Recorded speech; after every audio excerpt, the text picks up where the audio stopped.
Wading into War, Chapter 8. Despite the threat these men seemed to pose, I couldn't help but be relieved. Pointing at the hotel, I said, "There's a blasted Nazi in room 1010. The man's eyes narrowed. "We'll check it out. That's even more reason to make our escape." He motioned with his hand to a dark sedan with an open door. "Get in." Things began to falter in my brain. These army men not only knew my name, but also knew where I was located. Was I being followed? Now they wanted to get me into their car? Alarm bells clanged in my head. "Now, Mr. Wade." This time he mentioned with his hand. Pulling Lillian with me, I started for the first car. "Not her, Mr. Wade," the army man said. "I think it will be best if she goes with Lieutenant Small." She and I looked at each other. The fear that had erupted in her eyes from the upstairs fight was still present, but fading. "It'll be okay," I said. "How do you know?" "Well, I didn't, but that's what you say when you have no choice, right?" "Don't worry, Mr. Wade. We'll meet at a new location, one that cannot be traced." We parted, and she was whisked away to one of the other cars. I climbed into the sedan with the man settled beside me. I glanced at the man's name tag. Donnelly. The driver gave one glance at the traffic, then pulled out into it. He turned, taking the car into Maine. The evening lights were flickering on, and I saw a few couples already in their evening wear. The symphony was playing at the music hall. The Metropolitan Movie Theater, with its stories-tall vertical sign illuminating the streets, already had lines. Donnelly extended his hand. "Sorry for all the cloak and dagger stuff, Mr. Wade. I'm Captain Ernest Donnelly." I shook the hand, but didn't say anything. It was Donnelly's show, and he was in charge. "I guess you're wondering what's going on?" "Understatement of the year," I muttered. I massaged my left hand, still smarting from the blow I had landed on the Nazi. "I'll tell you," Donnelly said. "But first let me ask you a question. What were you hired to do?" I kept my lips tight, thinking over my response. Donnelly seemed to know quite a lot, but maybe not everything. "What do you think I was doing?" Donnelly smirked. "I think you were hired by Miss Lillian Saxton to locate the reporter Wendell Rosenblatt, recently returned from Europe. I believe she said her brother was missing in the war zone, and she needed Rosenblatt's help to find him.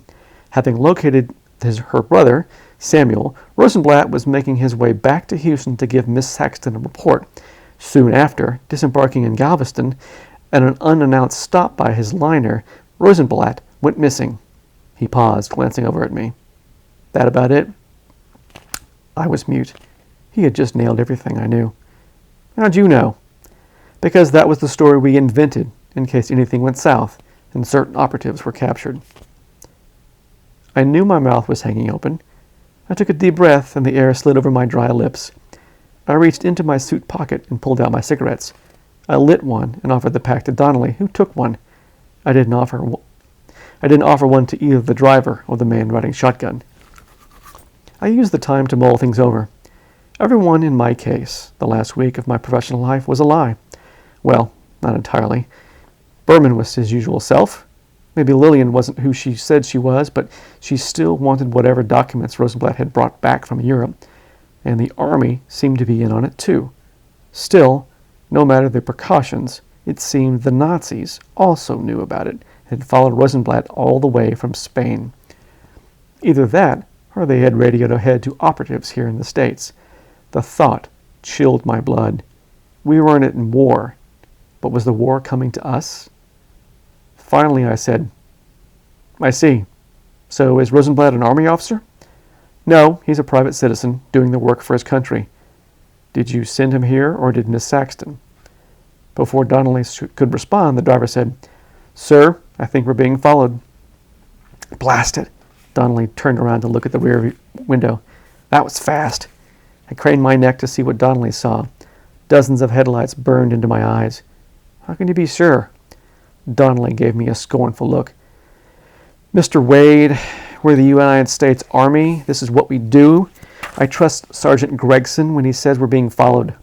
He tapped the driver's shoulder. "Don't lose them yet, but be ready when I tell you. As far as they know, We're out having a nice evening drive."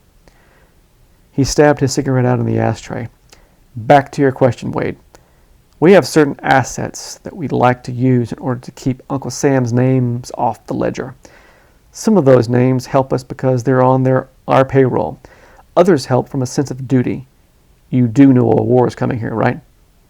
I squinted at him through my cigarette smoke.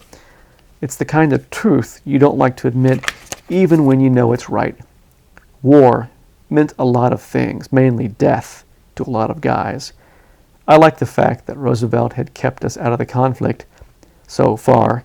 I was 2 for 2 in voting for him, and he hadn't let me down yet. But now agents in his own military were whisking civilians off the streets, and we were being followed. This didn't ring right to me. It wasn't the way things were supposed to happen. What's Rosenblatt got that everyone's hot under the collar to get their hands on? Sitting half-turned to me, Donnelly considered his answer. He learned important things that could shape how and when we enter the war. He wrote it all down and was to deliver it to us here in Houston. Why here? Because it's not Washington. Our enemies expect us to make these kind of exchanges in Washington or New York or Philly, maybe even New Orleans, but not in Houston. You've got a nice little town here, Wade. Let's hope it stays that way. This little town had nearly 400,000 folks living in it. I questioned his definition of little. Then a piece of the puzzle clicked into place. Except now the Nazis know about Houston. It's why the ship stopped in Galveston. Donnelly nodded. That's my assumption. Rosenblatt was a good reporter. He had picked up some skills in stealth during his time overseas. He sent us a coded message to waylay the ship in Galveston, but he didn't tell us where he would be disembarking. He slipped through our net, and he also slipped through theirs. Gregson, the driver, spoke up. "Sir, there might be 2 vehicles now." Donnelly turned his head sharply. "Radio Lawson and tell him to merge up." He turned to me and grinned. "We have a few chase cars that follow us to watch for anyone who might be tailing us. Here's where the fun begins." I bit my lower lip, pondering the implication that Rosenblatt or someone else had the clout to stop the ocean liner at an unscheduled port and then somehow slip away. "So what are we looking for? Is Rosenblatt's written report?" Donnelly nodded. "You searched the liner when it docked here in Houston?" "Top to bottom.